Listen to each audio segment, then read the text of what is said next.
Começaram nesta terça-feira as inscrições para o FIES, o Fundo de Financiamento Estudantil de 2021.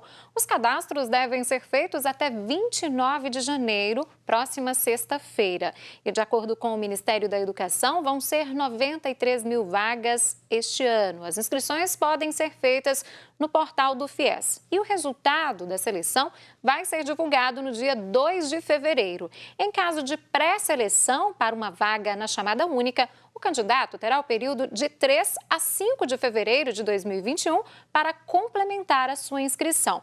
Então, quem não for pré-selecionado vai automaticamente para a lista de espera. A convocação por meio da lista de espera vai ocorrer no período de 3 de fevereiro até 18 de março deste ano.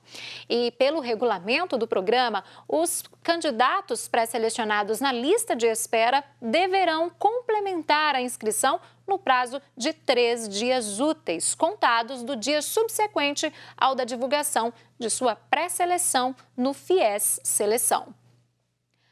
A ONG Oxfam publicou o relatório anual sobre desigualdade por ocasião do Fórum Econômico Mundial realizado virtualmente.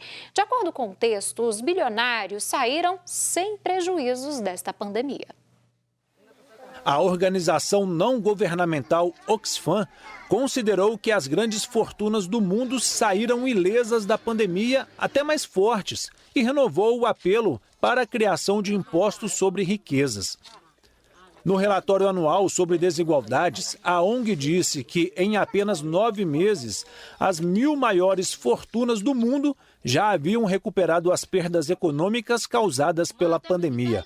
Ao mesmo tempo, os mais pobres precisariam de mais 10 anos para se recuperar dos impactos econômicos da crise. A ONG também citou o Brasil como exemplo, onde negros têm 40% mais chances de morte de Covid-19 do que brancos. O relatório anual da Oxfam foi publicado por ocasião do início do Fórum Econômico Mundial, que acontece virtualmente neste ano e não em Davos, na Suíça, como de costume. Em escala global, bilionários viram as fortunas aumentarem em um volume total de 3 trilhões e 900 bilhões de dólares entre 18 de março e 31 de dezembro. A ONG se baseia principalmente em dados da Forbes e do banco Credit Suisse. Estados Unidos, China e França registram os avanços mais significativos. Diante do aumento das desigualdades, a Oxfam apoia as propostas de economistas em favor de um aumento de impostos para os mais ricos.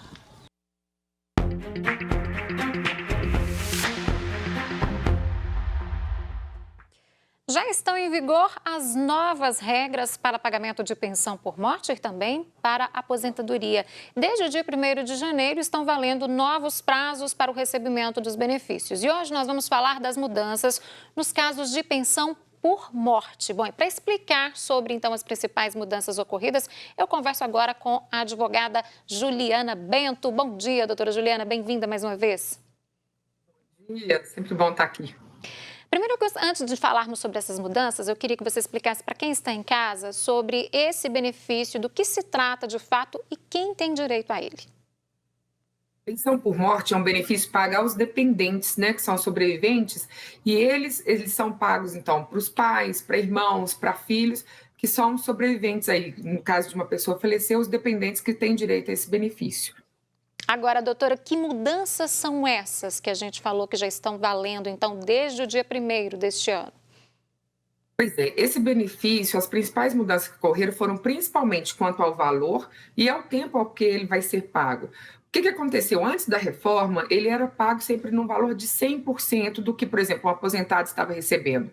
Após a reforma, não é assim mais. É só pago 50% do benefício, mais 10% por cada dependente. Então, vamos supor uma família de uma esposa e 2 filhos. No caso do falecimento do marido, a cota familiar é de 50%, mais 10% para cada filho, então seria um benefício de apenas 80%. E o benefício não é mais vitalício. Ele agora vai variar de pagamento de 4 meses até 20 anos. Ele só se torna vitalício para o cônjuge quando ele tem mais de 45 anos. Ou seja, novas regras em vigor, então. Agora, essas regras só valem no caso de morte do beneficiário a partir do dia 1º de janeiro, é isso?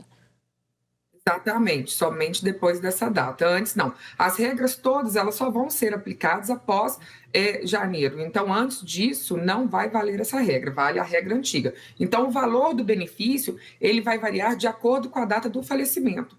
E uma coisa interessante que, por exemplo, essas regras não se aplicam no caso de um beneficiário falecer por acidente de trabalho, em que, neste caso específico, o benefício é pago não em 50%, mas em 100% do valor. Então, o acidente de trabalho não se encaixa aí nessas novas regras, portanto. Quanto ao valor do benefício, não. Somente a quanto tempo vai ser pago no caso do cônjuge. É somente quanto ao tempo que a regra vai se enquadrar. Quanto ao valor, não. Agora, doutora, outra dúvida frequente das pessoas é em relação ao número mínimo de contribuições para a pessoa ter direito a receber esse benefício. Teve alguma mudança nessa questão? Sim, antes da reforma não havia esse número mínimo, né? Então a pessoa ela tinha começado a pagar o INSS e já fazia jus ao benefício. Agora não. São necessários no mínimo 18 meses de pagamento. Essa regra dos 18 meses, ela só vai ser modificada no caso de um acidente. Fora isso, principalmente em caso de doença, só vai ter acesso ao benefício se o falecido tiver pago pelo menos 18 meses de INSS. Agora, no caso de um casal morar junto, viver junto, mas não ter essa união legalizada, não ter uma união estável, o cônjuge tem direito, a pessoa que ficar viva tem direito a receber? Tem sim, é bem mais complicado, né? A gente fala que sempre melhor estar tudo regularizadinho, se possível, né, documentado. A gente recomenda quem não quer fazer o casamento, pelo menos fazer uma declaração junto ao cartório, declarando essa situação, porque fica muito mais fácil. Para quem não está com a situação legalizada, tem que apresentar pelo menos 3 provas, e se o INSS não reconhecer para fazer o pagamento do benefício, tem que ser feito o reconhecimento dessa união pós-morte, o que é bem mais complexo. Então, a gente sempre recomenda deixar tudo regularizado, mas se no caso houver o falecimento e não tiver tido esse cuidado, não está impedido o benefício, mas que é muito mais difícil, mas tem jeito. Além do marido, da esposa, outro dependente também pode receber esse benefício, doutora? Também, muita gente não sabe, mas os pais, irmãos até 21 anos, ou irmãos inválidos ou com deficiência, então podem ser estendidos além de filhos e cônjuges, sim. Agora, no caso de pais e de irmãos, tem que ser comprovada a dependência econômica. A dependência econômica não é exigida nem para cônjuge, nem para filho. E os filhos podem receber até 21 anos, ou, se inválidos ou com deficiência, podem receber após 21 anos também. Queria que você falasse um pouco sobre a fórmula de cálculo para esses benefícios, Juliana.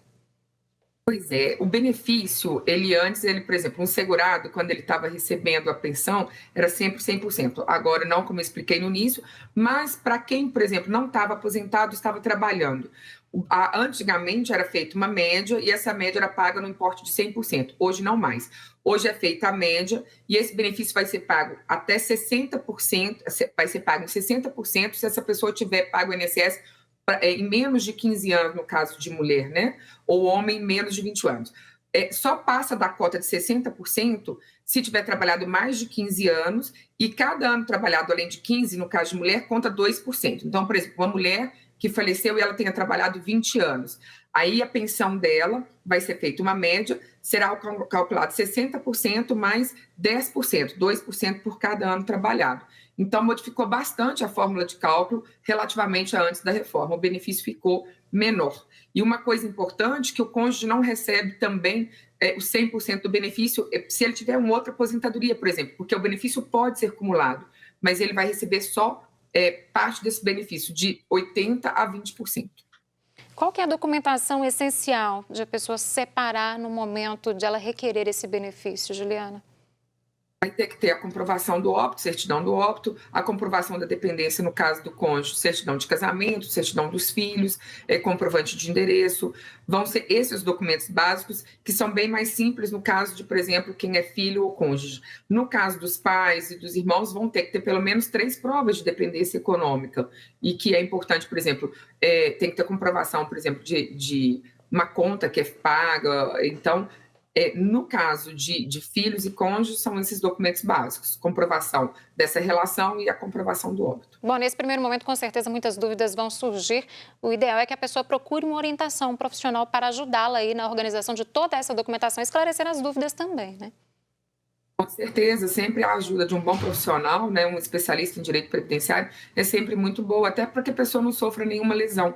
A gente gosta de esclarecer, por exemplo, no caso do filho, a pensão alimentícia vai até 18 anos, podendo ir a 24, se esse filho for universitário. No caso do filho, no caso da pensão por morte, não estende até 24 anos. Então, para que a pessoa não seja enganada, é bom contar com um bom profissional. Doutora Juliana, muito obrigada mais uma vez pela participação. Na próxima semana vamos falar sobre aposentadorias, as mudanças que tiveram. Combinado, então?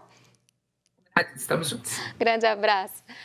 Olha só, gente, a polícia italiana recuperou uma cópia roubada de 500 anos de Salvator Mundi, de Leonardo da Vinci, a pintura mais cara do mundo. A obra foi roubada de um museu em Nápoles.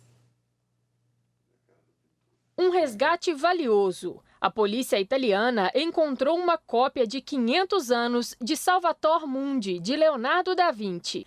A obra estava em um apartamento em Nápoles e foi devolvida para um museu que não fazia ideia de que o quadro havia sido roubado.